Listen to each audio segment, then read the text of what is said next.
President. Senator from Vermont.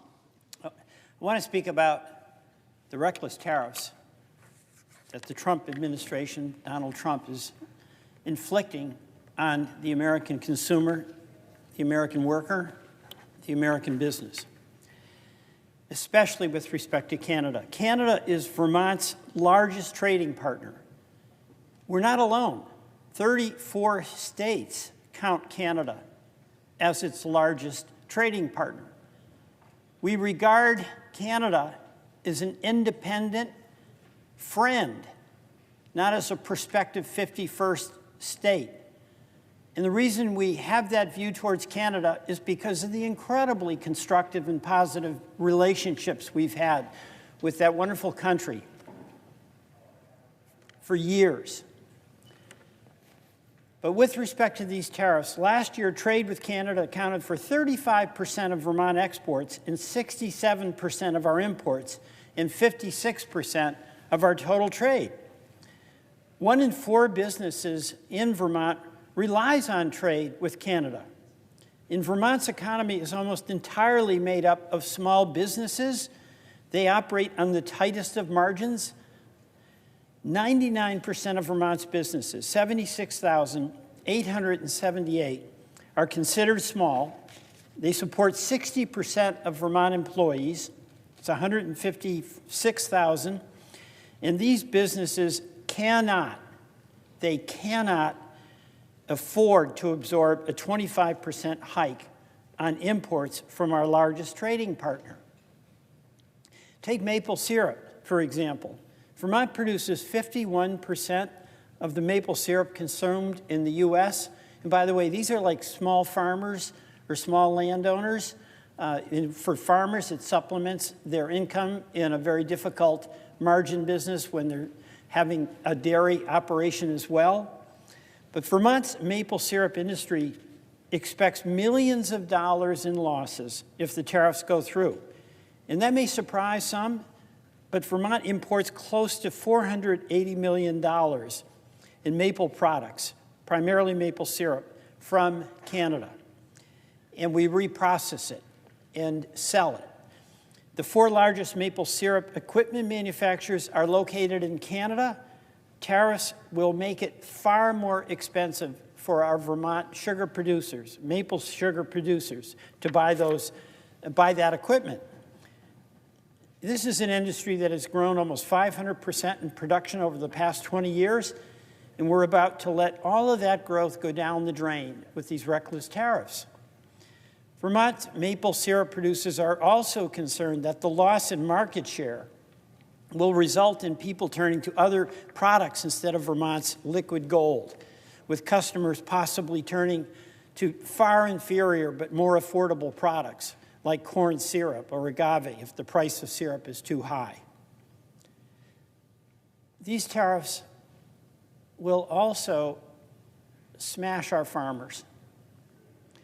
Vermont farmers rely on organic grains and seeds and fertilizer that's imported from Canada. In that respect, all of our states on the northern tier are especially connected to potash and grains from Canada. And Trump's tariffs will raise prices on fertilizer, grain, and seeds, on lumber products and machinery equipment from Canada that Vermont farmers rely on. And understandably, Canada, as other countries that are subject to the Trump tariffs, are imposing retaliatory tariffs on the United States, and that includes, of course, Vermont. That's going to make our sales much more difficult. Nearly half of the farmers polled in February said U.S. agricultural tariffs would result in a decrease in exports. And of course, we saw that happened big time in the first Trump administration, particularly hammering our Midwest grain and soybean farmers. Those markets have not come back. The markets now are for Argentina and Brazil. What's the point of our own government doing something that so hurts our farmers for no benefit for the United States? This is a bad deal for our farmers during the first Trump administration. And a USDA study from 2022 found that retaliatory tariffs led to a significant reduction in U.S. agricultural exports to the retaliating partners. The study found that export losses from 2018 to 2019 amounted to more than $27 billion. And if you remember, what happened then is Trump wanted to get right with the farmers. So he took away their market, $27 billion in sales, and then went to the taxpayer to make up the difference for those farmers. Every farmer I know, they'd rather be selling what they grow rather than getting a government Trump subsidy. The tariffs are also going to hurt consumers. There's no question about that. Grocery prices will be up. The price of eggs is up 19% from the end of the year and could climb to 41% this year. Meanwhile, the president is reposting articles on social media telling people to shut up about the price of eggs. Did he talk about anything else during his campaign? His tariffs on Canada, Mexico, and China would directly cost the typical U.S. household over $1,200 in purchasing power. And people in Vermont, and I know in your state, Mr. President, they're struggling at the end of the month to make that checkbook balance. They can't afford that $1,200 hit. And some economists are estimating it could be an increase as much as $3,900 for the average American household. Jobs and homes. The trade war could cost 400,000 good-paying, blue-collar jobs. The trade war will increase the cost of a home. You know, in Vermont, we have a wood products industry. We export timber to Canada. It's milled in Canada, re-imported to the United States to Vermont to help us build homes. 25% increase on that imported lumber is going to go straight to the cost of an already unaffordable home. What sense does that make? Trump's tariffs will raise gas prices for us in Vermont, 25 to 40 cents a gallon. We get a lot of our petroleum products from Canada. It's going to cost more in home heating fuel, and that's a tough expense for Vermonters. And it's going to cost more in electricity. We've, for years, imported electricity from Hydro-Quebec and other sources of power in Canada. So folks who have high electric bills are going to get higher, who are paying more than they can afford for gas are going to pay more, and that home heating bill is going to hammer them once again, all for no constructive, positive reason. You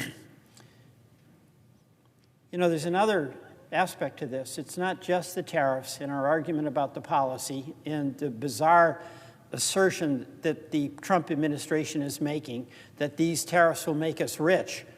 Everybody knows, except apparently President Trump, that the people who pay the tariffs are the people who buy the products. You have a Canadian product, you have to, as a manufacturer, pay a tariff. That has to be added on to the price of the product, let's say, to the sugar maker, that farmer who's paying it. There's a price on electricity, a tariff. The consumer is going to pay that. We all know that. But aside from that, it is so chaotic, so disorganized, so hit or miss, so random in the rollout of these tariffs, on again, off again, on again, 25%, 50%, 10%.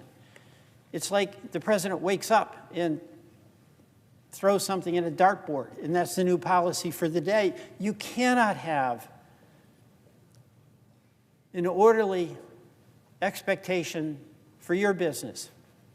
You cannot have a confidence that a consumer needs who's trying to really pay close attention to how she is spending the family budget with chaos. You can't do it, and you don't need it.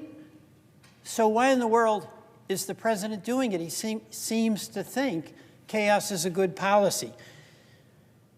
You know, what we saw and we're seeing, and it's getting worse and it's not going to stop.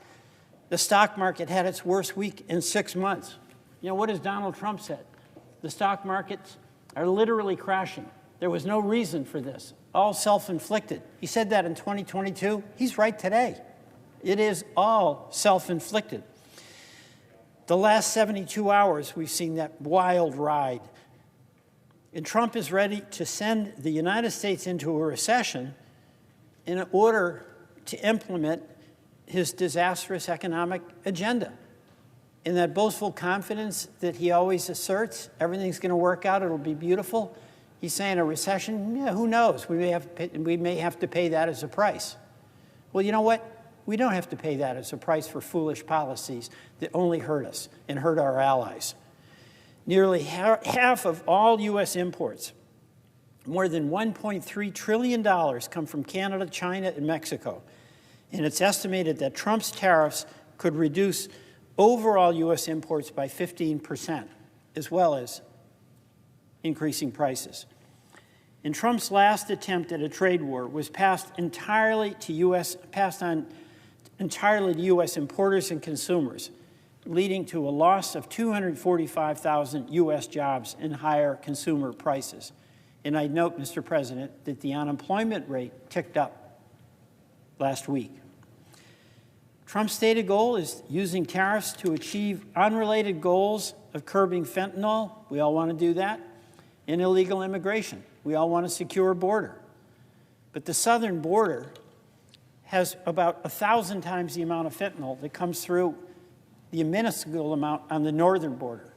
So what the president has is this indiscriminate policy where he's using, I would say, abusing the delegation of national security powers by this Congress decades ago, when it was expected that they would be used for a real national security military threat to meet his whims, to negotiate this way and that on whatever strikes his fancy that particular day. And I also note, Mr. President, that in the House bill that has been sent over here on the continuing resolution, the House has included a provision that can only be described as outrageous and cowardly.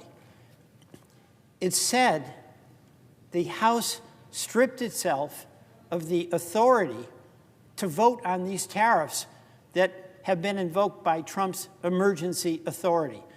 How can a legislative body do that? Literally vote to say we can't vote on whether we believe that these tariffs have any merit or are going to be good or bad for the people we represent. The House did that, and that's in the CR.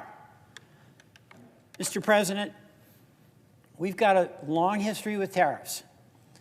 And we saw in the 30s, the Smoot-Hawley tariffs led to a trade war, led to a depression, hurt jobs, hurt consumers.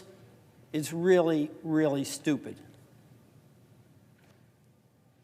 This is going to hurt Vermont.